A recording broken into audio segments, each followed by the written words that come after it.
Y'all know what's going on. It's time for another episode of Doing Time with Joe. I'm your host, Joe Baker, and welcome to the show, y'all. I'm going to jump right back in, man, where we stopped off at with this show. You know what I'm saying? This Rivals 2, because it's about to go down, and it's getting deeper and deeper every step that Chris Jr. and his father take, trying to figure out what's really going on, right? Now, look, this is dude named Slant. Now, Slant, he's walking towards Chris. Now, this dude is, like, nobody really likes Slant.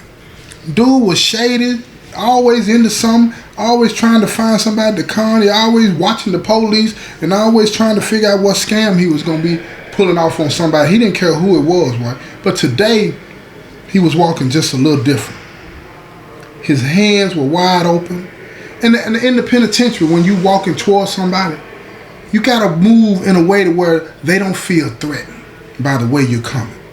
Because he knew something was about to pop off, and Chris kept his circle tight. You just couldn't walk up on him. But when he walked up on him, Chris, you know what I'm saying, looking at him, but Slant said, man, yo, what's up, Chris?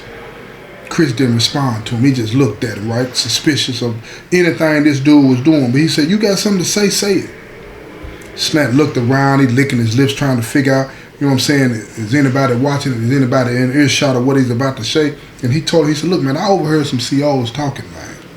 And it said, your name came up in a file that shouldn't even be existing, right? And Chris looked at him and said, what kind of file? He said, a confidential request. One of them inmate-to-inmate monitoring type things, right? And see, they do that in here, right? Inmates report stuff on other inmates, especially when they're being told. But see, Chris is on a special watch list.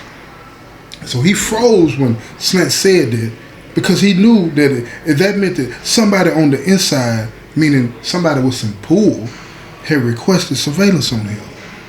So somebody with power, somebody. He said, you sure about this? And Slant nodded, all nervous, like he said, man, I don't want nothing to do with it, but just thought you should know. Chris stepped forward until they were right at nose to nose, man. And he looked at him, he said, look, why you really telling me this, Slant? He said, cause I seen him talking to Tank. Now, that changed everything for Chris Jr. That changed everything, because if Chris Jr. was the one, this dude been down with him for 6 years. 6 years. And it helped him, you know what I'm saying, had helped him keep the peace, knife, back to back, all of this kind of stuff, right? And if he was the lead, it was bad. It was bad. So the tension was in the air. Now back at the admin wing, you know, you got Valentine in there, right? And inside his office, he clicked through this list of names until he, you know what I'm saying, found the name that he was looking for, because they keep files on inmates that, you know, the behavior problems, ranking members of gangs and all this thing. He found Chris Jr.'s name flashed up on the screen. And next to it, it said, report submitted by inmate 3271. That was Tank. And he smiled. That's the first domino. He reached for a cell, sent a message to a burner phone. Leak confirmed. Time to move. Now, back at the laundry room, you know, in that laundry room, let me describe the laundry room for you. All you hear, if y'all ever been to a laundromat on the town, it sounds like that, but louder. It's hot. You got that smell of lint, you know what I'm saying, in the air. And everybody is trying to go about doing their job, but at the same time watching everything. Your head is on a swivel, you know. So that's where Chris Jr. decided to meet Tyke at. They were in between two of them big old industrial dryers. And Tyke said to him, what's going on? Chris Jr. said, it's Tank. He said, you sure? He's like, yeah, Slant gave him up. Tyke looked at him. He said, man, Slant might be setting you up. We might be trying to clear his conscience before something goes down. So Chris scanned the hallway. He looked out there. He saw that it was empty. He said, I need you to verify. See who Tank is talking to. What cell he passes by. Who drops his food off. Anything that don't supposed to be happening. I need to know. So Tyke, he raised his eyebrow. He looked at him. He said, man, you planning to handle it? Chris shook his head. Not yet. Pop said, wait. And for now, I'm waiting. But if I catch him facing the wrong direction, you gonna move. Chris stepped back into the shadows. Not just yet. I'm going to watch him bleed from the inside first. Now in cell block C, it's lights out. Guards walking around, flashing the flashlights in everybody's face. And that night, Tank, he was sitting in his bunk, writing something on a notepad. He tore it out, rolled it up, and stuffed it into his toothpaste box.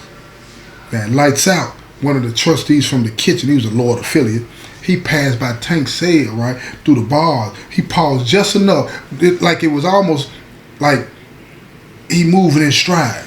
But it was long enough for Tank to hand him something.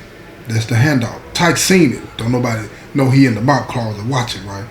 And that Tyke, he recorded the time and everything in his head. He got a memory like, a book. You feel what I'm saying? If he seen it, he gonna remember exactly when it happened, the scenery and everything, and who it was and all this and that, right?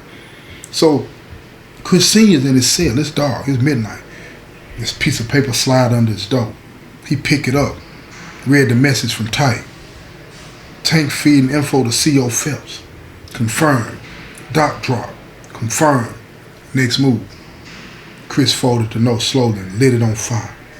And the flames from it were going up in the air, and then the ashes, they all just fell into the sink. And he was like, yeah, now we squeeze because we know we're going to get this thing worked out.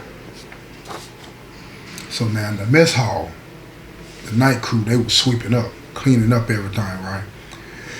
And these chairs, in the chow halls, they always scraping this concrete and all this and that, and the lights is bloods and clicking off and on, and you got the little yellow things hanging all in the ceiling where the flies getting trapped on them and all this and that. This is what it looked like in the chow hall in the penitentiary, right? And a lot of them, right? Like Chris Jr., he's sitting at the table, chilling. I ain't touching his food, though. He wasn't there to eat. He had a thing. He's trying to figure out some things. Everything was falling into place. It was too fast for a little bit for this to, it was just all too clean. But Tyke had confirmed the Tank was the lead. Now, Napoleon had confirmed that the Lord hierarchy was pissed off. They were tense, but still unsure of the strike. Now, Valentine, he hadn't moved yet, but he would. Now, Chris Sr.'s warning had been clear. Don't move until I say so. But that was before Junior knew Tank was the rat, the informant. The rot that was causing the whole thing to be manipulated. Before he even learned that his name had been flagged by somebody. Before he even saw crickets smiling in the yard like the war had already started. All of these things had been happening. And Chris Jr. was still waiting on word from his father. But he said, I ain't waiting to die. He stood up, dumped his tray in the trash, and walked toward the hallway. Now Chris Sr. in his cell, it's late night. He was waiting. Tyke's latest report sat on his desk. Word had spread. A hit was coming. Somebody, maybe more than one, would get hit before the week was out. Ghost Burner was active again. A drop had been scheduled. Valentine's lieutenant, they were beginning to ask questions, trying to figure out what was going on. It's time. It's time, Chris Sr. thought. It's time. They won't fire, we're going to give them fire.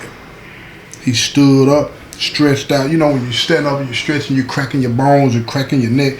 Then he opened up his Bible, slipped out the second part of his strategy. A code that was inked in the old G's shirt tag, right? Wrapped up in the plastic.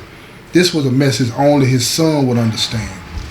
Now, at the chapel, early that morning, Chris Jr. walked up to the chain link fence, in the gate, and under the awning of the chapel, where he keep the rain from hitting on, and he just standing there, he see that CO. The CO was on duty. He nodded at him one time, right? He'd been paid off for a long time. He didn't care nothing about nothing. He just trying to get his money and go home, right? But inside the chapel, taped under the pew, it was a strip of cloth. He grabbed it, folded it, and read it. Strike where they breathe, not where they speak. Watch the supply line, smoke it first. What that meant was the kitchen, y'all. The pipeline is the kitchen. The heart of everything in the penitentiary that moving is the kitchen. Now every crew relied on it. Food, notes, contraband, orders, whatever. That's what Chris Jr. been waiting on. He smiled. the kitchen. It's about 12 o'clock. You can hear the knives in the background cutting up the vegetables and everything for the food. The inmates pulling the crates of powdered eggs and all these different types of things that they got to prepare for these meals. Chris Jr. watching everybody's move. He's seeing how everybody's moving. Now the Lords, they ran the half of the day shift. Now Tank, he had pulled with the CO station at the back door. That would get him. You know what I'm saying? That was going to be the ignition point, right? And that night, Tyke had already got a bottle of bleach from the janitor's closet. And Junior dumped it into the trash bin behind the kitchen coolers. A signal that someone had tampered with the food prep area, right? They can't have nothing like that, right? And that's going to cause a full inspection lockdown, you know what I'm saying, in 48 hours, which meant they had 2 days. Now back in the cell block, it was night. Valentine, you know what I'm saying, his name was whispering all over cards. They say Chris Jr. made a move. He was like, that's suicide. Or it's bait. Whichever one, you know what I'm saying, we got to see what's going on with it, right? So Valentine, you know what I'm saying, he said, I'm going to pop somebody just to send a message. I'm going to pop somebody just to send a message. Now at the chapel again, late night, that same pew, Junior reads the second note. After the smoke, there is no voice, only ash. Let him choke. Chris Jr. folded up the cloth, tucked it under his waistband. He looked up at the cross above the pulpit, right? This is cold, y'all. He said, forgive me, Lord, but I got to kill to resurrect. This is how the mindset becomes diluted and polluted in the penitentiary. You even start to incorporate the Lord in your business, your dirty work, but that ain't the how it go. But that's what happens to you in here, right? Now, the scene gonna shift over here. You know, Chris Senior, he meeting this dude named Napoleon in the infirmary closet. He gives him a message. He said, tell Ghost to light the fuse. Napoleon looks at him and said, you sure? He said, I ain't got time to wait for Valentine's knife. We burned his supply line first. Let the chaos shake loose the rats.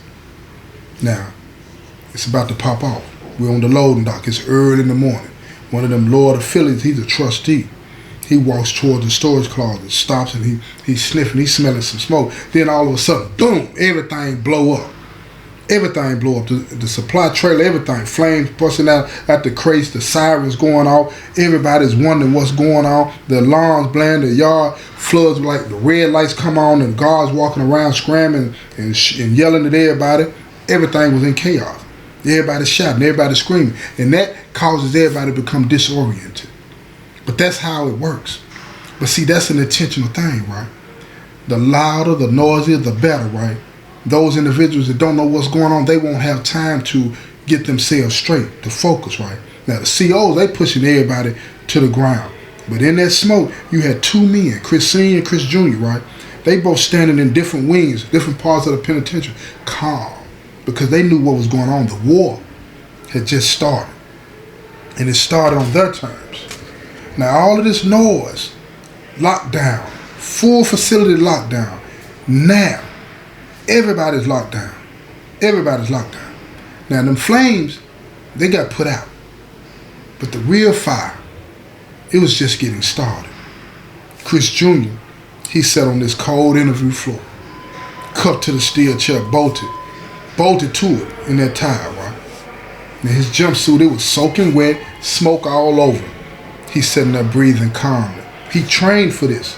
When you in the midst of the war, you got to stay calm, because you'll get emotional and you'll slip up. It's a CO named Phelps that sat across from him. He was loyal to the Lords, he was loyal to Valentine, but he wasn't loyal to the truth. He didn't care. So he said, so Chris, tell me what you doing in the kitchen last night. Chris looked up at him. Same thing everybody else was doing, trying to survive. Phelps leaned forward. We found that bleach bottle. We know about the drop spot in the mop closet. You already in deep. Might as well tell me who else was involved.